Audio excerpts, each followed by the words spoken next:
Welcome back to this video. My name is Rafi Yakub right here, and to this video I'm going to show you on how to unzip file folder in Windows 11 laptop. So let's see. Alright, so the very first thing I'm going to do is to simply create an empty file folder. So for me to do that, I will simply right click on the window environment right here, and I will simply go to new, then I will go to folder.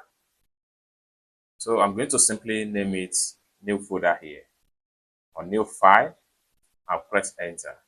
Okay, next thing I'm going to do is to simply double click on the new folder, new file, and it's open up like so. Next thing I'm going to do, I have the zip file right here. I will simply drag the zip file into this particular empty folder, and it's automatically copied right here.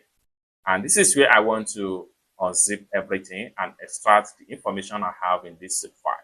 And for me to do that, I have to simply right click on the file. Then I will simply make sure I click on extract here. So click on that. And in a few seconds, everything is going to be extracted. And we have the folder right here. So by the time I double click on the folder, we have everything in the folder right here. So basically, this is how to unzip or extract file from zip folder in Windows 11 PC.